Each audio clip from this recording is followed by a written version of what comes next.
Matumaini yangu kwamba mzima popote pale ulipo. Hujambo na karibu tukupashe yaliyojiri katika kaunti zote 47, na bila shaka mpenzi mtazamaji, mengi tukiwa tumekuandalia, lakini kwa sasa haya ndio yaliyomo.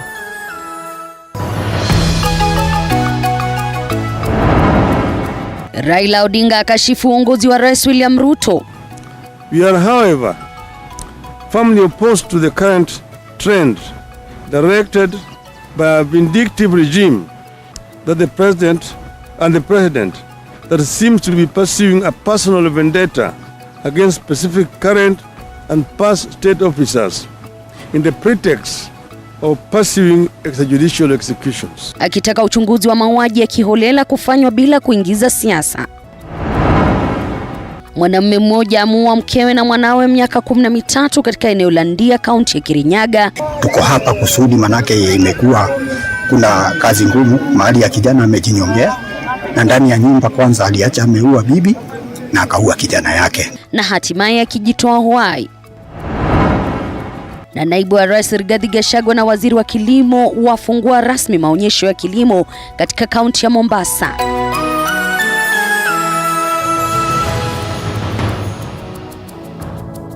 Na kusabai popote pale ulipo, karibu tuandamane hadi tamati. Mimi nafahamika kama Elizabeth Mutuko. Kwenye meza ya lugha ishara yupo Catherine Simalo. Unawasiliana nasi kwa 22047, mitandao ya kijamii @TV47 Kenya pale Facebook, na ukurasa wetu wa Twitter, ukurasa wangu binafsi L_Liza. Kinara wa muungano wa Azimio One Kenya Raila Odinga amemtetea aliyekuwa mkurugenzi wa upelelezi wa jinai DCI George Kinoti. Odinga akikosoa vikali uongozi wa Rais Ruto, akiutaja kama utawala wa mtu mmoja na ambao unawapa kisogo wa Kenya. Mike Kagongo anatufungulia Upeo wa TV47 na taarifa hiyo. Baada ya kimya cha muda, kinara wa muungano wa Azimio Raila Odinga ameibuka kwa kishindo, wakati huu akiipiga kumbo serikali ya Rais William Ruto kufuatia maamuzi ya hivi karibuni. Odinga amemshutumu rais kwa kupanga msako dhidi aliyekuwa mkurugenzi wa upelelezi wa jinai DCI George Kinoti. Raila akikosoa uongozi wa Rais Ruto na kuutaja utawala wake kuwa wa kiimla ambao hautambui Mkenya wa kawaida. Given the scenario unfolding in the country, an emerging one-man regime that is quickly turning its back on the Kenyans and their problems, the country will need seasoned fighters. Rais Ruto mwezi uliopita alivunja kitengo maalum cha SSU cha DCI kama sehemu ya mpango wake wa kushughulikia mauaji ya kiholela nchini. Kufikia sasa maafisa 9 wa zamani wa kikosi kilichovunjwa wamekamatwa na kufikishwa mahakamani kwa tuhuma zinazohusiana na kutekwa nyara kwa mwanaume Mkenya Nicodemus Mwange na raia wawili wa India wakiwemo Mohamed Zaid na Zulfika Ahmed.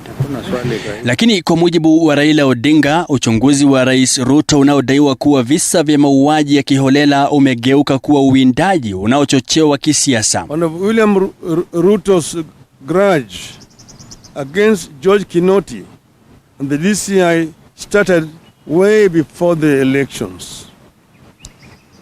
Ruto appears to believe that the coming of the UDI regime is a perfect mandate for him to punish the officers he long had a grudge against. Odinga amemtaka Rais Ruto kadhalika kuidhinisha uchunguzi wa mauaji ya watu wengine yaliyoshuhudiwa, akiwemo afisa wa usalama aliyehusishwa na afisi ya naibu rais. We want an equally vigorous search to establish the truth behind their disappearance and death of tens of Kenyans, including the following: Sergeant Kipyegon Kenei, the administration police officer, went missing just when he was supposed to accompany his colleagues to the Directorate of Criminal Investigations. Mike Kagongo, TV47, Nairobi. Asante sana Mike kwa taarifa hiyo. Na jopo la kutathmini mtaala wa umilisi maarufu CBC linaendelea na zoezi la kukusanya maoni kutoka kwa wazazi na washikadau wengine. Leo jopo hilo liliendesha zoezi hilo katika kaunti ya Bungoma, Nyeri, Nyamira, na Andrew Juma ambaye ni mwanahabari wetu ana mengi zaidi kuhusiana na hilo. Asante sana mtetezi. Jopo la CBC liliendeleza zoezi la kukusanya maoni kuhusiana na mtaala huo. Katika shule ya msingi ya St. Teresa's mjini Bungoma, wanajopo wa kamati hii walikutana na washikadau wengine kama njia moja ya kukusanya maoni ya mtaala huo. KUPS ihakikishe kwamba vyuo vikuu vya umma vimepata wanafunzi wa kutosha kabla ya wanafunzi kupelekwa vyuo vikuu binafsi. And our views have based on number one, on provision of learning materials for CBC delivery. We find that the learning materials are not available because of the cost. Katika kaunti ya Nyeri, hali ilikuwa sawia, kwani idadi kubwa ya wazazi walijitokeza na kutangamana na jopo hilo katika kupeana maoni yao kuhusiana na mtaala huu. Hatujajenga madarasa za kutosha katika mashule zetu za upili ili kupokea wale watoto wote wanatoka darasa la 6 kuelekea junior secondary. Kwa mfano katika hii shule ya Nyeri High School, kila mwaka tunachukua vijana madarasa 6, lakini kwa upande wa CBC junior secondary Nyeri High School kumejengwa darasa moja peke yake. Kaunti ya Elgeyo Marakwet hata hivyo walitaja changamoto za ukosefu wa usalama, njaa na miundo msingi duni kama vizingiti vya kufanikisha mtaala huo. We are not saying it's a bad system, but what we are saying is, are there aspects of CBC that can be borrowed and incorporated into our system? We need to look at ourselves as a country inwardly in terms of what is our strategic direction and what do we need for a country. Suppose that my teachers actually tell me to go with the GK at school so that you can read for practical and I don't go with it. Wanafunzi kwa upande wao hawakubaki nyuma, kwani walijitosa jukwani na kumwaya changamoto zao kuhusiana na mtaala huu. 11-year-old child learning with a 20-year-old boy. That is not logic. It's not logic at all. That will lead to bullying, and even the learner is exposed to social evils like drug abuse. Andrew Juma, TV 47. Tukisalia katika masuala yanayofungamana na elimu ni kuwa hatimaye naibu chansela wa chuo kikuu cha Kenyatta Paul Wainaina amerejea afisini hii leo. Kurejea kwake kunajiri baada ya kusimamishwa kazi na serikali iliyoondoka mamlakani yake Rais mstaafu Uhuru Kenyatta kutokana na mzozo wa ardhi uliozuka baina ya chuo hicho na hospitali ya rufaa ya Kenyatta mapema mwaka huu. Laki Heriano anatukamilishia taarifa hiyo. Ni takriban miezi minne tangu naibu chansela wa chuo kikuu cha Kenyatta Profesa Paul Wainaina kusimamishwa kazi na serikali iliyodondoka mamlakani kwa kile kinachotajwa kwa mzozo wa ardhi wa ekari 410. The government demanding land from KU and my council and myself feeling that proper procedures were not followed, and secondly, we didn't have land that was idle. Everything was planned for. We even had the plan. We felt we could not abide with the request that was made. Licha ya hospitali ya rufaa ya Kenyatta kuondolewa katika hatimiliki ya chuo kikuu cha Kenyatta, Profesa Wainaina ameapa kurejesha shamba hilo kwa usimamizi wa chuo hicho. Land belongs to us. So I'm saying with the good offices of our new government, I'm sure those issues are going to be dealt with. Wanafunzi wa chuo hiki hawakusita kuonyesha furaha yao kwa urejeo wa naibu chancellor huyo, wakimtaja kama mtu mkakamavu na jasiri katika kulinda rasilimali ya chuo cha Kenyatta. Today we are very happy. We are actually very much delighted that God has done his will and he has brought us back the legitimate vice chancellor. We have really fought actually for justice. I'm very grateful that the VC is back. I would really want to pass my personal gratitude to His Excellency the President. Aidha, Profesa Wainaina amesema atazidi kutetea maslahi ya wanafunzi na na kumshukuru rais wa sasa William Ruto kwa kuhakikisha sheria inafuatwa pasi Mkenya kunyanyaswa. Ni takriban miezi minne tangu naibu chancellor wa chuo kikuu cha Kenyatta Profesa Paul Kuria Wainaina kuachwa kazi na serikali iliyopita ya rais mstaafu Uhuru Kenyatta. Leo hii akikabidhiwa ofisi hiyo mpya, akiapa kutetea swala zima la ardhi iliyohitajika na serikali iliyopita ya ekari 410. Kutoka katika chuo kikuu cha Kenyatta nikiarifia TV47, naitwa Lucky Heriano. Kazi safi la Kiheriano. Na Rais William Samoei Ruto amewaaga rasmi mawaziri wanaoondoka katika kikao cha mankuli ya mchana katika ikulu ya Nairobi. Kikao hicho ambacho pia kilihudhuriwa na baraza jipya la mawaziri na Rais William Ruto kimefunga ukurasa wa baraza la mawaziri linaloondoka ambao walihudumu chini ya Rais mstaafu Uhuru Kenyatta, kando na Waziri Simon Chelugui ambaye amesalia. Rais William Ruto hapo jana alitangaza makatibu wa baraza la mawaziri ambao watapigwa msasa na kamati za bunge wiki ijayo.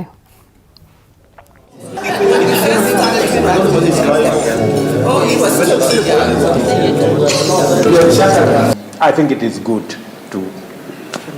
to appreciate one another and to work together in this manner. I also want to tell each and every one of you, as I said before, that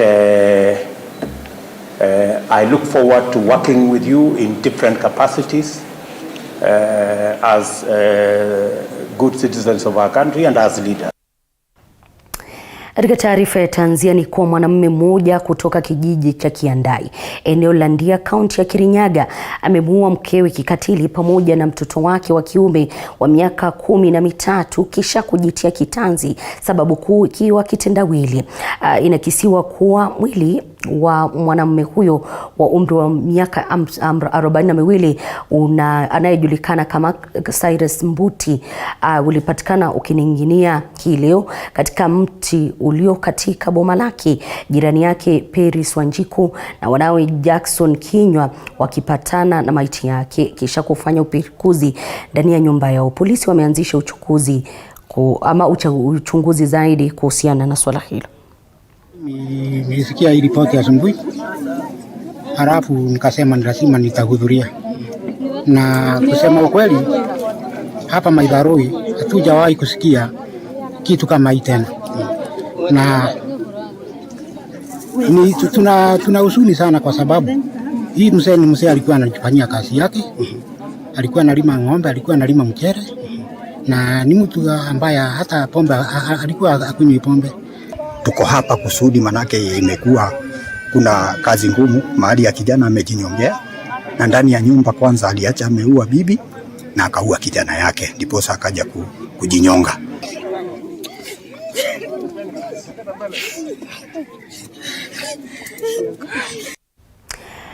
Na taifa likiendelea kurekodi ongezeko la visa vya maambukizi ya virusi vya corona, shirika la afya duniani WHO limeibua wasiwasi kuwa huenda ongezeko hilo likasababisha mchamko mpya wa aina ya virusi vya corona. Kama anavyotuarifu mwanahabari wetu wa masuala ya afya Elizabeth Ateno, ni kwa shirika hilo pia limetoa ilani kuwa iwapo mataifa yatazidi kulegeza kamba dhidi ya corona, huenda basi virusi hivyo vikasambaa zaidi.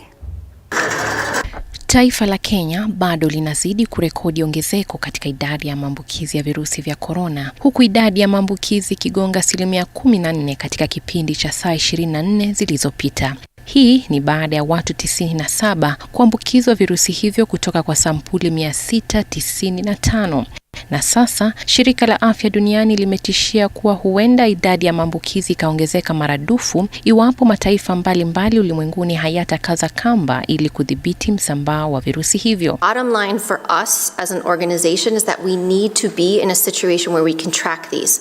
Surveillance for SARS-CoV-2 has declined drastically around the world, which means testing has declined, sequencing has declined, and without the ability to understand what is circulating, to share these viruses, to share the knowledge about these viruses, we're not in a situation to assess them as rapidly and robustly as we would like. Washikadau wa afya kutoka shirika la afya duniani wametishia kuwa kuna uwezekano kuwa ongezeko hili litashuhudiwa zaidi, kwani kuna hofu ya mchamko wa aina nyingine ya corona. We have a system in place to track, assess and monitor variants that are in circulation and to detect new variants that will emerge, which we expect to emerge going forward. Our technical advisory group for virus evolution has a system in place to identify these as variants or characterize these as variants of interest or variants of concern. Within that, and that's a process that's in place looking at different characteristics of the virus, transmission, severity, immune escape, and the use of our countermeasures. Wakenya bado wametajwa kususia katika kupata chanjo, kwani baadhi ya vituo vya kutoa chanjo vimesalia mahame, na ingawa Wizara ya Afya ilikadiria kwa chanja angalau 70% ya watu humu nchini, idadi ya waliopata chanjo ni 36.2 pekee. Elizabeth Atieno, TV47. Asante sana mwenzangu Elizabeth. Na naibu wa rais Rigathi Gachagua amesema kuwa serikali ipo tayari kufanya mageuzi katika sekta ya kilimo ili kufufua mazao na viwanda vya biashara. Akizungumza wakati wa ufunguzi rasmi wa maonyesho hayo ya kilimo mjini Mombasa, Gachagua alisisitiza kuwa kilimo ndio nguzo muhimu katika ukuaji wa uchumi wa taifa, na kama anavyotuarifu mwanahabari wetu Andrin Kilemi, kuwa onyesho hilo limerejea tena baada ya kusitishwa kwa miaka 12 kutokana na virusi vya corona. Mbwembwe zilisheheni wakati wa ufunguzi rasmi wa maonyesho ya kitaifa ya kilimo katika uwanja wa Mkomani, eneo bunge la Nyali, kaunti ya Mombasa. Ufunguzi huu ukijiri miaka 2 tangu kusitishwa kwa maonyesho yenyewe kutokana na mchamko wa virusi vya corona ulioshuhudiwa nchini. Wakati wa ufunguzi huo, naibu wa rais Rigathi Gachagua alisema kuwa serikali iko radhi kufanyia marekebisho sekta ya kilimo katika juhudi za kuongeza mazao na biashara na kadhalika kuchangia katika ukuaji wa uchumi wa taifa. The Kenya Kwanza government has prioritized agriculture as one of the 5 pillars of our economic recovery plan, alongside micro, small and medium enterprises, housing and settlement, healthcare, and the digital superhighway and the creative economy. Maonyesho hayo ya kilimo yamewaleta pamoja zaidi ya wadau 150 ambao wamekuwa wakionyesha mitindo tofauti ya kiteknolojia itakayohakikisha utoshelezaji wa chakula nchini. Ministry will account special attention to growth of collapsed value chains such as cassava, cashew nuts, and coconuts, for which this region has traditionally been known for.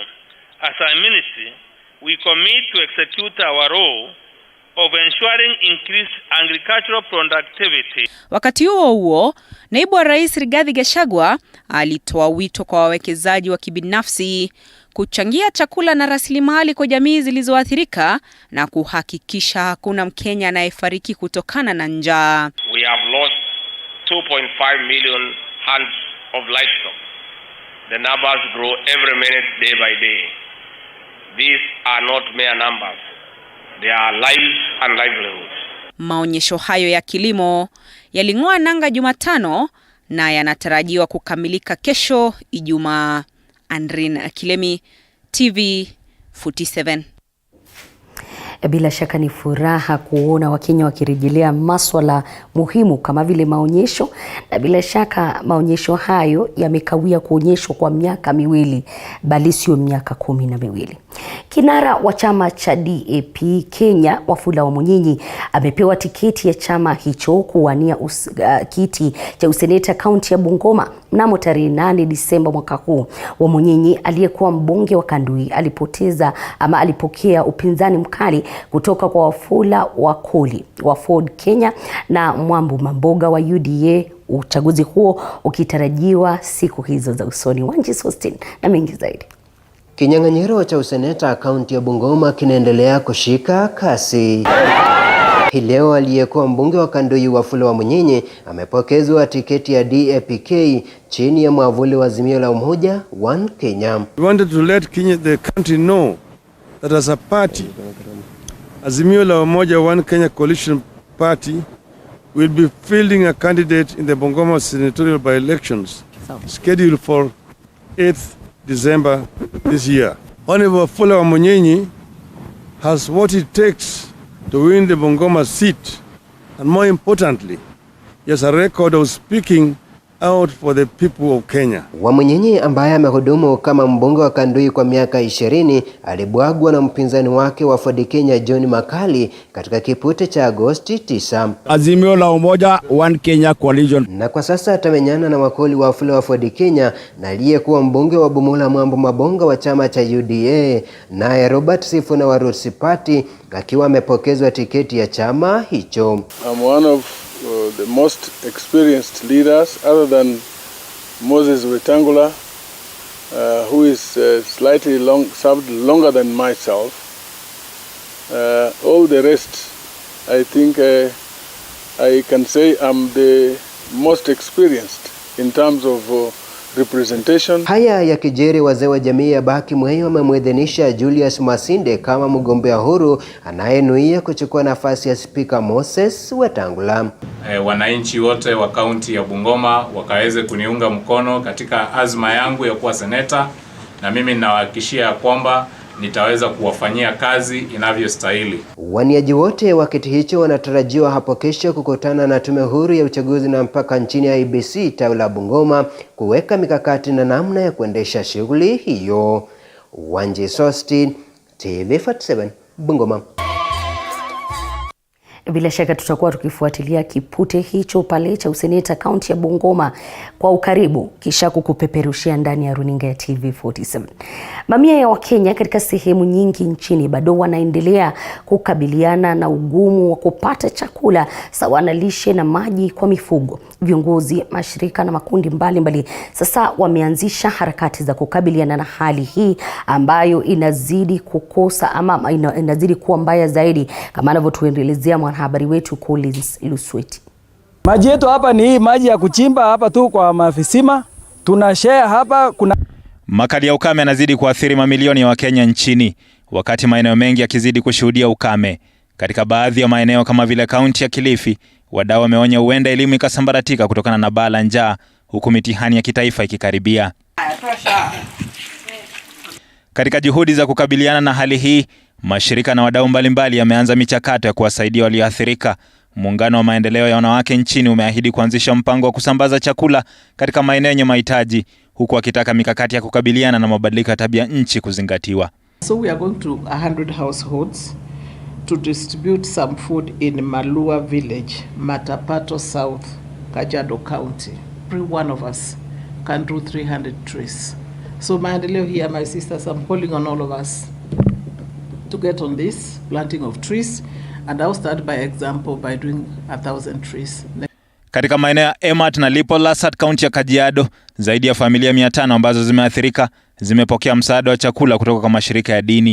I want to appeal to the government to continue supporting this community. I know this is one of the many communities that are faced with hunger and starvation.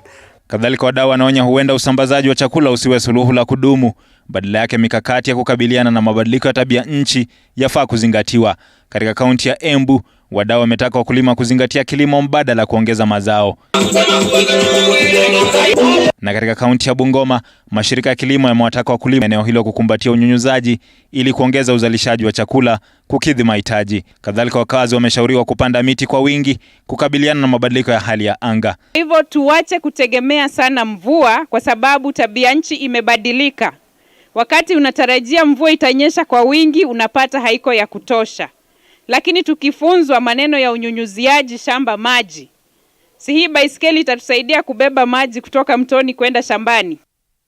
Namna wakazi wa kaunti ya Pokot haswa eneo la Masol wamejawa na furaha baada ya mawasiliano kuimarika katika eneo hilo. Kwa sasa miradi ya maji, barabara na mawasiliano kwa njia ya teknolojia imewafaa wakazi wa Pokot, ambapo sasa masomo yamefanikishwa mitandaoni. Mwanahabari wetu Isaac Famba ametangamana na wakazi na kutuandalia taarifa ifuatayo. Kwa muda mrefu ukosefu wa huduma za mitandao na mawasiliano kwa wakazi wa wadi ya Masol, kaunti hii imesalia kuwa changamoto kubwa, haswa katika kupambana na wizi wa mifugo.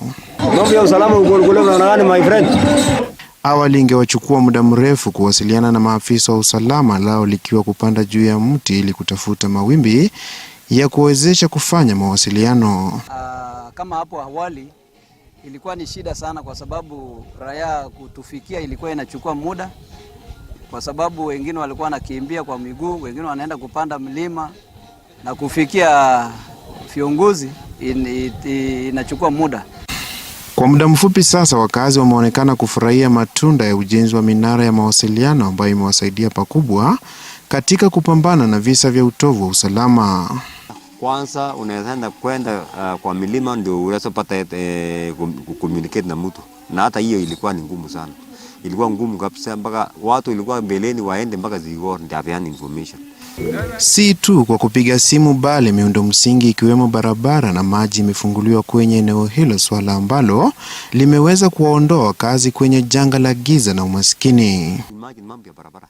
Kutoka hapa barabara ikiwepo, na hii barabara ilitengenezwa juzi, na imagine hii barabara haitawekwa chochote.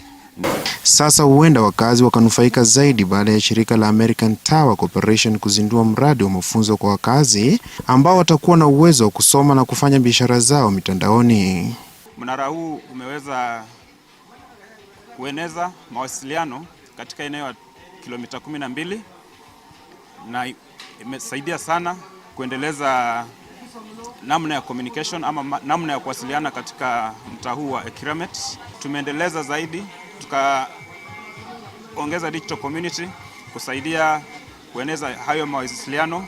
Ni hatua ambayo imesifiwa pakubwa na serikali ya kaunti kupitia gavana Simon Kachapini, ambaye amewarai wakazi kukumbatia mradi huo kwa manufaa ya maendeleo eneo hili. Na italete maana sana, kwa sababu vijana na watu wa sehemu hii ambaye ilibaki nyuma kwa muda mrefu wanaweza kupata kile tunasema access to internet services, na mambo mengi itaimarika kwa sehemu hii. Huenda ujenzi wa mnara huu ukasaidia kuboresha sekta ya mawasiliano katika eneo hili. Isaac Famba, TV47 kutoka kaunti ya Pokot Magharibi. Katika masuala ya michezo ni kwa siku 7 baada ya kuchukua usukani kama waziri wa michezo nchini, ya Babu na Mwamba mapema leo aliandaa kikao na wenyekiti wa vilabu vya ligi kuu ya soka nchini kuzungumzia masuala yanayohusiana na soka. Katika kikao hicho, wenyekiti hao walitoa wito kwa waziri ya Babu kuirudisha afisini shirikisho la soka nchini likiongozwa na naibu rais Doris Petra, mkurugenzi mtendaji Beri Otieno na kwenye ofisi kama ilivyo shwari katika masuala ya FIFA. Wakizungumza na Babu, walielekeza kuwa waliashiria kuwa tangu achukue usukani amezungumzia shirikisho la soka duniani, mara 5 hili likiashiria kuwa suluhu huenda ikapatikana. Okay. Yes. It's the start of a new era of consultation, an era of consensual decision making where the voice of everybody matters. If there have been days of arbitrary decision making, of ignoring the voice of certain stakeholders. Ngine ni kwa klabu ya raga ya KCB litinga nusu fainali ya dimba ya raga ama la raga ya Footlit baada ya kuicharaza Kenya katika alama 14 katika uwanja wa RFUE. Mechi hiyo ilikuwa ya kufana na ilishuhudia timu zote zikipeana upinzani mkali kuandikisha alama 8-7 kwa klabu hiyo kwa katika kipindi cha mapumziko, huku KCB ikifunga tray katika kipindi cha pili na kutinga nusu fainali ambapo ilichuana na klabu ya chuo kikuu cha Kenyatta.